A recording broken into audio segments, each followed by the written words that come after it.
আলু সিদ্ধ হয়ে গেল। এখন আমি ডিমটা ভেজে নিব।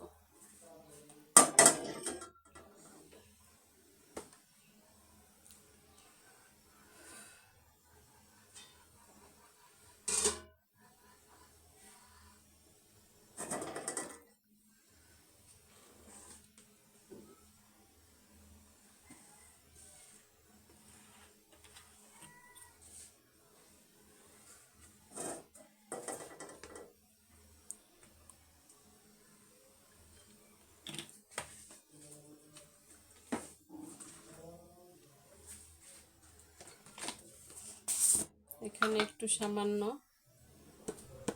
লবণ দিয়ে দিব, যেন কড়াইতে ডিমটা না ধরে, সেই জন্য। আর একটু সামান্য হলুদ দিয়ে ডিমটা ভেজে নিব।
ডিমগুলা ভাজা হয়ে গেলে, এই তো ভাজা হয়ে গেছে। এখন আমি উঠিয়ে নিব ডিমগুলি।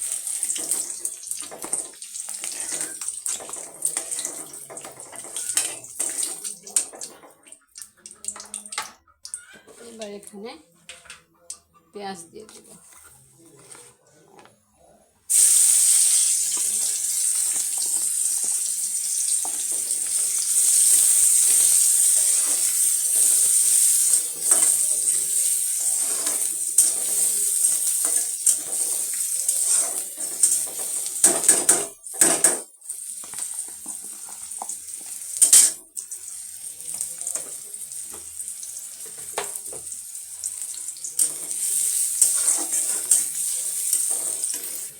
আমার পেঁয়াজ ভাজা হয়ে গেছে, একদম লাল লাল করে পেঁয়াজ ভেজে নিয়েছি।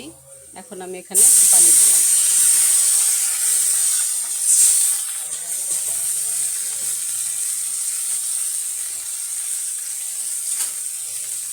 এখানে আমি 1 চামচ, বড় চামচের 1 চামচ আদা রসুন বাটা দিয়ে দিলাম।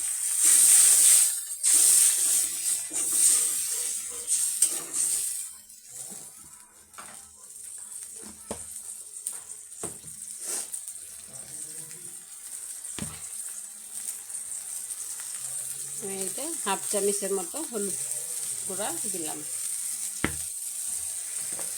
এখানে একটু মরিচ গুঁড়া দিব অল্প, যেহেতু একটু কাঁচা মরিচ এখানে লাস্টে ব্যবহার করব, তাই অল্প একটু শুকনো মরিচের গুঁড়া দিয়ে দিলাম।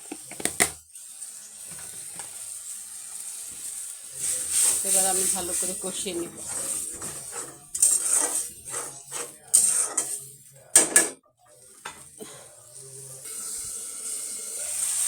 মশলাটা একটু কষানো হয়ে গেছে।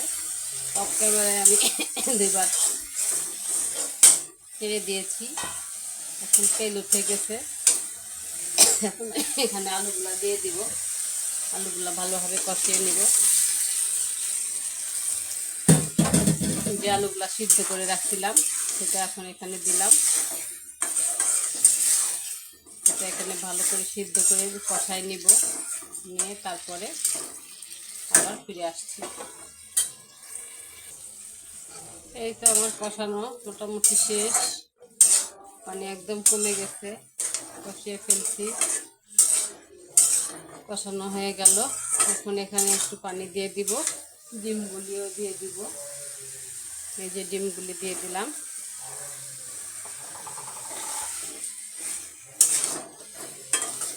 ডিমগুলো শুদ্ধ কষানো হলো।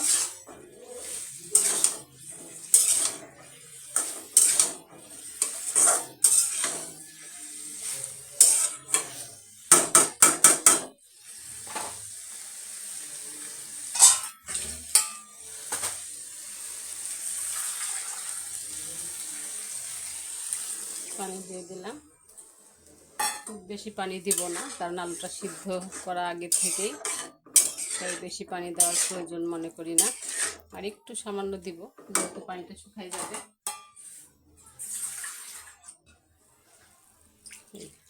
এর বেশি আর দেওয়া লাগবে না।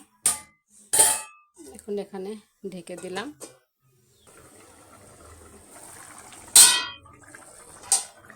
মোটামুটি হয়ে গিয়েছে। এখানে আমি এখানে একটু জিরা গুঁড়া দিব।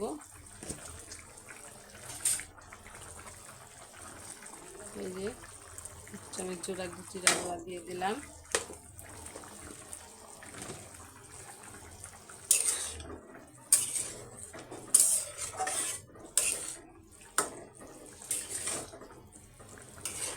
লবণটা চেক করব।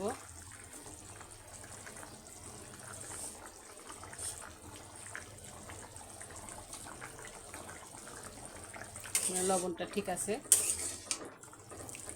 যদিও আর একটু দিতে হবে।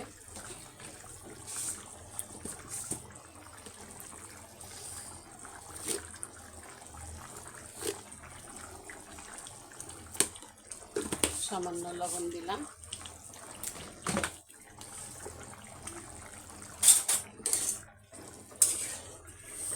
এবার এখানে আমি একটু ধনেপাতা দিয়ে দিব।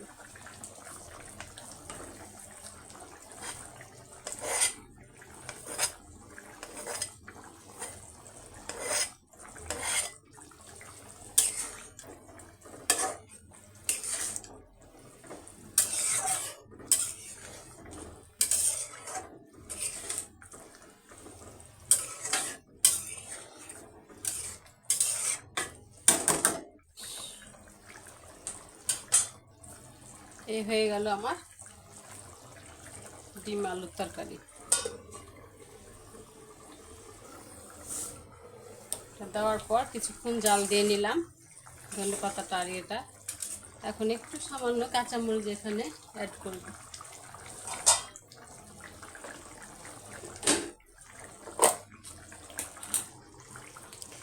এই কাঁচামরিচটা দিয়ে দিলাম, হয়ে গেল। এখন আমি নামিয়ে নিব। এটা ঢেকে রাখলেই আমার হয়ে যাবে। ঢেকে রাখলে ওই মরিচের যে ফ্লেভারটা সেটা তরকারিতে চলে আসবে। হয়ে গেল আমার ডিম আলুর তরকারি। তো সবাই ভালো থেকো, সুস্থ থেকো। আল্লাহ হাফেজ।